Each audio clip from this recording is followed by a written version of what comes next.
Hola, bienvenidos a este podcast donde trataremos de poner nuestros ojos en Cristo. Continuamos con nuestra serie sobre la epístola dirigida a los Gálatas. Hoy, siguiendo a Pablo con la defensa de su apostolado, veremos la reprensión que le tuvo que hacer al apóstol Pedro.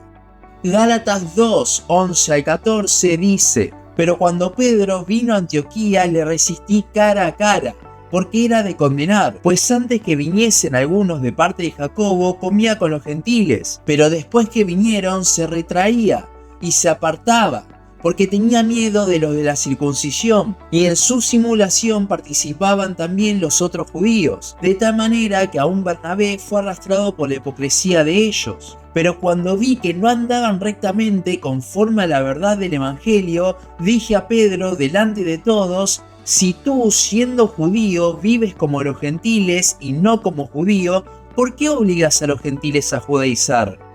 Al ser un relato histórico y ser bastante claro, la mayoría de los comentaristas pasan rápido estos versículos y van directo a la exhortación del apóstol Pablo, que es donde tenemos muchísimo contenido teológico. Pero de los 9 comentarios que leí, solo 3 se ponen a profundizar en la escena que tenemos aquí, la cual tiene demasiadas advertencias para nosotros hoy en día. Es por eso que decidí separar lo que queda del capítulo 2 en 2 partes, para poder analizar bien todo. Pero para analizarlo bien nos tenemos que hacer la siguiente pregunta: ¿por qué Pablo le contó a los Gálatas esta exhortación? ¿Por qué está en esta parte del libro? La respuesta está en el contexto, en lo que venimos hablando en el capítulo anterior del podcast de esta serie. El autor estaba siendo atacado diciendo que su apostolado no era verdadero, sino que estaba en una categoría más baja y que su mensaje era un discurso repetido de otros hombres. Ante esto, como vimos anteriormente, Pablo da toda una defensa histórica mostrando cómo su mensaje es el mismo que recibió de Cristo,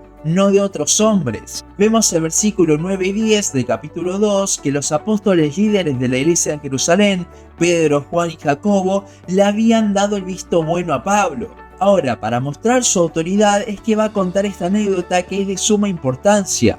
¿Por qué? Porque Pedro, uno de los grandes, si no es que el más grande referente de la iglesia en ese entonces, cayó ante el falso mensaje que estaba atacando a los Gálatas. Pero no porque lo creyese, sino por la presión. Este incidente en Antioquía es una de las pautas que nos dan a entender que fue antes del Concilio de Jerusalén, ya que si hubiese sido después no tendría mucho sentido. Al contar esta historia, Pablo mostrará no solo que su autoridad se compara con la de Pedro, sino lo terrible que era este falso mensaje judaizante que se andaba divulgando. Como vemos en la escena, Pedro estaba comiendo con los gentiles, probablemente cosas que estaban prohibidas en la ley judía. Luego llegan los judíos provenientes de la iglesia en Jerusalén. Lo más probable es que cuando dice que vienen de parte de Jacobo, se refería a que vienen de la iglesia donde Jacobo era el anciano, no que Jacobo estuviese de acuerdo con la idea judaizante. Aquí es cuando Pedro se comienza a apartar de los gentiles por miedo a lo que dirían estos judíos. La palabra en el original nos habla de ir separándose de a poco y disimuladamente,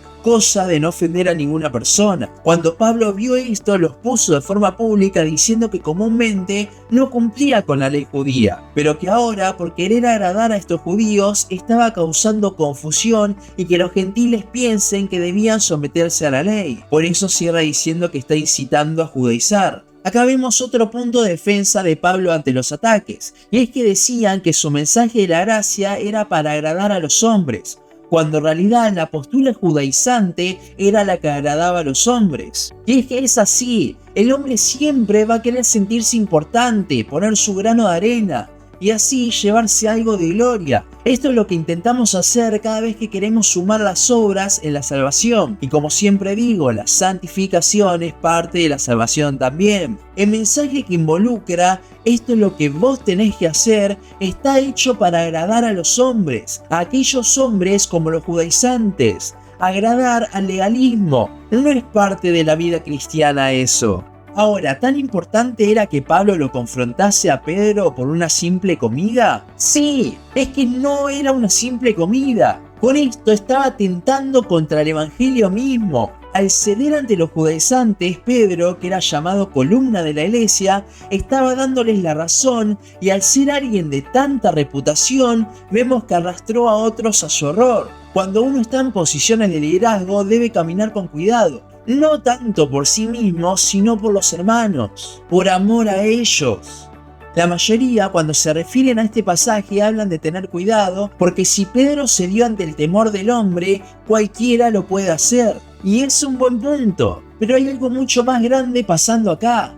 ¿Por qué se dio Pedro? ¿Simplemente por temor al hombre? No creo que haya sido solo eso, porque ¿qué hay detrás de ese temor? ¿Por qué causa ese temor? El legalismo todo el tiempo trata de imponer reglas en el cristianismo. Si no cumplís con esas reglas, entonces o no sos salvo o sos inmaduro en la fe. Eso mismo es lo que hacían los judaizantes. Esta es la división que crean estas reglas, poniendo a algunos como mejores cristianos, entre comillas, por abstenerse de cosas que claramente muchos ante esto van a querer estar en la mejor categoría, de vuelta entre comillas. No es solo por temor al hombre, sino por no tener claro el evangelio y caer ante el pensamiento de que abstenerse de algo te hace más piadoso y que los que no lo hacen son un desastre. Ciertamente hay cristianos más maduros que otros, lo vemos en la Biblia. Pero el legalismo intenta marcar tanto y despreciar tanto a aquellos que no siguen las reglas que,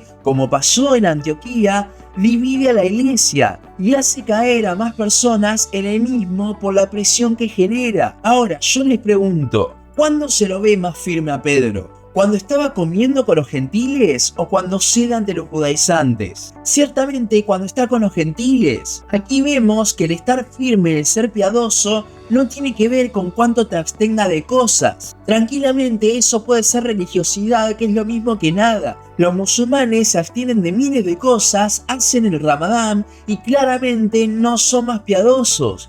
Ni siquiera son salvos. A Pedro se lo ve más firme disfrutando de la libertad cristiana con los hermanos de Antioquía sin hacer tropezar a nadie. Así que por un lado tenemos al legalismo que divide con sus reglas, hace sentir mal a las personas, y por el otro tenemos el mensaje que predicaba Pablo de la gracia, el cual desarrollaremos más la semana que viene con el resto de la exhortación. Y ojo, seguramente ya hubo personas que al haber mencionado la libertad cristiana y la gracia, lo malinterpretaron llevándolo hacia el liberalismo. Pero nada que ver. Uno puede gozar de la libertad cristiana, admirar la gracia, y si es consciente de esto, no va a ser nada pecaminoso utilizándola como excusa. Porque si somos conscientes de esta gracia, lo único que queda es una vida de agradecimiento y gozo. No por reglas, sino porque lo deseamos. Porque nuestros afectos han sido transformados por el glorioso evangelio. Tengamos cuidado no solo de ceder, sino también de imponer nuestras reglas sobre el resto, haciendo caer a otros a dejar de ver la gracia. No hay peor cosa que desviar la mirada de nuestros hermanos de la gracia hacia las obras, hacerlos ver a ellos mismos en lugar de a Cristo. Esto es lo que hacían los judaizantes, lo que hizo Pedro al desviarse. Pablo lo sabía muy bien y es por eso que exhortó de esta forma. Cuando veamos a alguien desviarse, concentrarse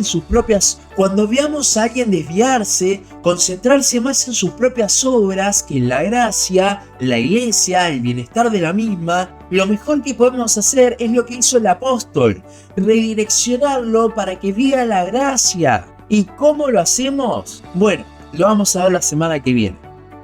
Hasta aquí nuestro capítulo de hoy. Síguenos en Instagram, Facebook, YouTube y Spotify. En todas nos encontrás como Los Ojos en Cristo. También síguenos en losojosencristo.blogspot.com para leer el resto de nuestros blogs. Nos vemos la siguiente ocasión.